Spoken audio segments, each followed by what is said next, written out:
We'll be talking about the management of the pregnant trauma patient. Trauma in pregnancy is quite frequent. It affects 6 to 7% of pregnancies, or about 1 in 12. And there are, as we've previously discussed, anatomic and physiologic alterations that affect their response to both surgical stress and certainly traumatic injury. And therefore, we have to consider these patients a little bit differently when we're managing them in the trauma bay.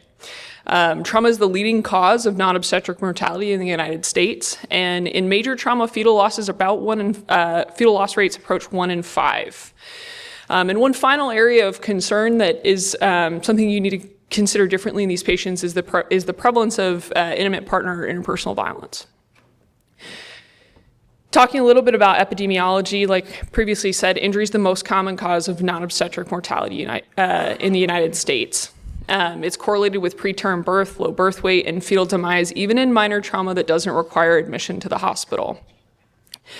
And 1 in 4 women will fall during their pregnancy, which causes a significant amount of morbidity. Pregnant women are at increased risk for falls given joint laxity, alterations in their center of gravity, and so this can be a significant cause of morbidity. Motor vehicle collisions account for half of all traumatic injuries in pregnancy and 82% of trauma-related fetal deaths. Here we'll see, we've previously discussed offloading the IVC, but this is uniquely important in trauma patients. So this is a CT scan showing compression from a gravid uterus. Ultimately, while I have talked about the differences in pregnant women, you should take a deep breath because your initial management of the pregnant trauma patient should be the same as it always is. Both the American Colleges of Obstetrics and Gynecology, the WST and EAST all endorse a mom-first approach, which is to stabilize that trauma patient so that you can obtain better outcomes for both her and her baby. You should liberally use oxygen supplementation in both your acute resuscitation and your management of these patients. Given the alterations in their thoracic anatomy, they have a smaller chest cavity, and the unique affinity for fetal hemoglobin to oxygen. You should have a low bar for intubation and especially for gastric decompression. Progesterone, as we've talked about, has an effect on smooth muscle tone, and this affects the lower esophageal sphincter especially. And so the risk for aspiration in pregnant patients is real. Finally, a comment on tranexamic acid. Pregnant women were not excluded from the CRASH-2 trial. It's a pregnancy class B medication, and it does not significantly increase their thromboembolic risk, although as we'll talk about, these patients are at increased risk for VTE. You should lean on blood and fluid resuscitation. This should be intuitive and to a trauma surgeon, and avoid vasopressors where you can. Ultimately, fetal circulation is intimately related to mom's MAP and is heavily dependent upon it. And it relies on small vasculature to obtain that blood flow. And so the use of vasopressors can very negatively affect the fetal circulation. You should utilize any indicated imaging study. Ultimately, and we'll speak about this a little bit more, the risk of missing an injury is greater than the risk of radiation to a fetus.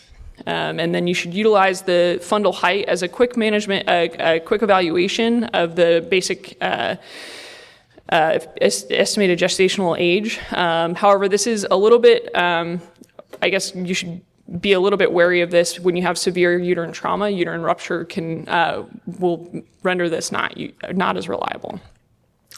So this is, again, just a quick reminder. If you are at or around the umbilicus, you know you're at about 20 plus weeks. Here we can see a CT scan with a partially gravid uterus, and so again, the increased risk for the fetus is experienced at about 250 milligray. One plain film represents about 2 milligray, and we talked about that a single abdomen and pelvis CT scan falls below the level of this. So really, it becomes a cumulative dose when you're getting repeated scans. Also important to remember that the maternal dose does not necessarily equal the fetal dose that's absorbed, and there are specific risks based on the stage of gestation that range from a failure of implantation and certainly later on and with a cumulative dose to childhood cancers. But you have to ask yourself what the risk is if you miss an injury for sake of radiation exposure reduction. One very unique part of the management of a pregnant trauma patient is assessing the fetal placental unit. Fetal mortality in trauma can be primary, which is due to direct trauma to the fetus, whether it's a penetrating injury to the fetus or a blunt injury secondary to the mechanism, or it can be secondary, right? So maternal shock is associated with a greatly increased risk of fetal mortality. Placental abruption, which you'll see there, a CT scan on the top right and a diagram in the bottom, is a significant cause of this, and especially in blunt trauma. This is a separation, ultimately, of the myometrium from the endometrium and can cause fetal-maternal hemorrhage. In these patients, it's important to screen for, but broadly treat with RhoGAM. This prevents alloimmunization of fetal blood to maternal blood to prevent complications in future pregnancies. This is a fast exam. So we talked about not limiting yourself from ionizing radiation, but certainly the fast exam is a useful adjunct in these patients, both to evaluate them for overall traumatic burden of injury, but to evaluate for specific obstetric complications. Again, touching back on tocography, in case no one was awake yet, generally patients who are 20 weeks or greater should be monitored for about 4 to 6 hours on the toco. Extended monitoring indications include contractions, vaginal bleeding, ruptured membranes, and fetal bradycardia or tachycardia on the monitor. Circling back after our acute management is about a couple of anatomic and physiologic points. So pregnant patients are at baseline anemic. This is physiologic because there's a volume expansion mechanism by way of expanding their plasma without expanding their cell lines to the same degree. Moreover, pregnant patients have a physiologic hypotension of about 10 to 15 millimeters of mercury from baseline and tachycardia of about 10 to 20 beats per minute. But don't be fooled. Don't assume that this is just physiologic. In a similar way that when you're treating a pediatric patient, you don't simply assume that that patient is not in distress based on their physiologic guidelines. Pregnant women will have a left axis deviation at baseline, especially as their uterus becomes more gravid, and many have a benign pericardial effusion, but circling back, don't assume that these things are physiologic. Finally, there's an increased coagulation factor concentration, which is protective in childbirth, but especially in the traumatic milieu, can increase their risk for DVT and PE. A few specific injuries highlights. Intrathoracic, we've talked about this pretty extensively at this point. There's significant excursion of the diaphragm into the thoracic cavity. And so this makes pregnant women exquisitely sensitive to hemothorax or pneumothorax alterations in their thoracic physiology. Again, maternal shock is associated with an 80% fetal mortality, and so stabilization of mom is critically important.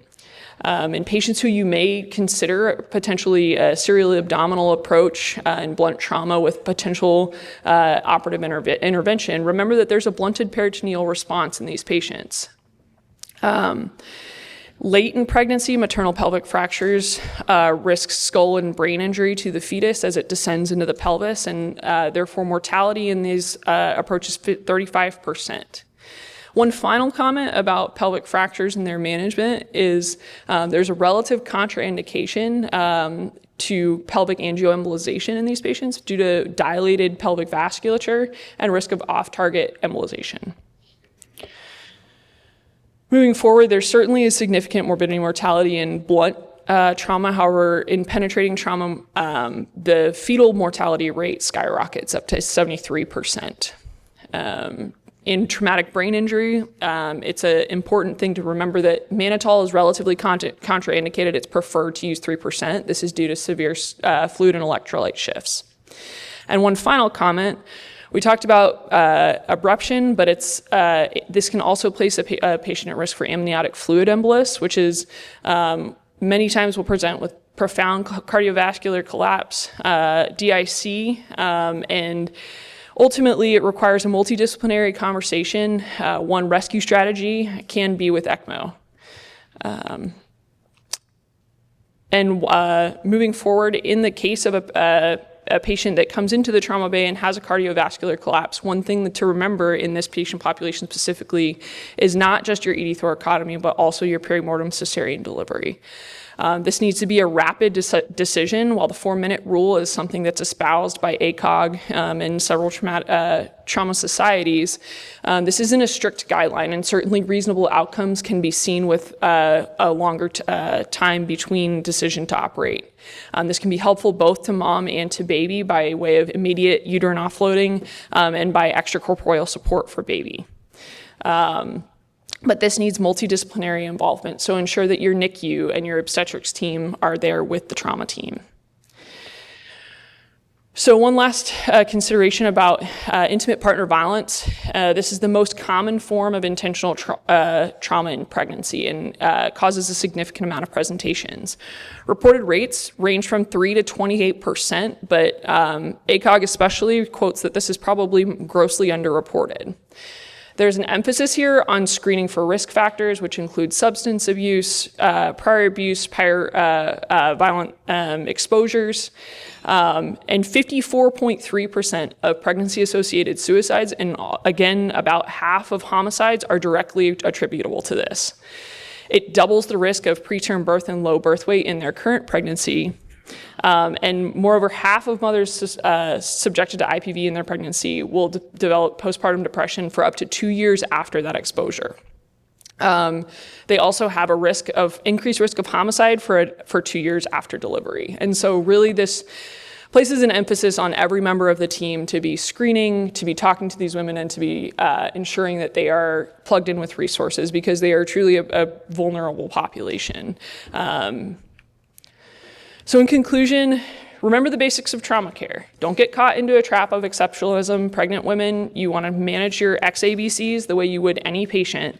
But there's a few caveats that just don't overthink them. There are specific changes in anatomy and physiology, but if you stay within those guidelines, you'll take good care of the patient.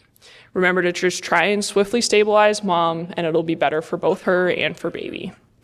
Involving a broad team when you do have that feared complication for PMCD. So making that call early and swiftly mobilizing your resources, and finally ensuring that you're screening these patients. I think we do a good job in the pediatric population, and if you conceptualize IPV screening the same way that we do with non-accidental trauma in kids, I think that's probably a good way to go about this.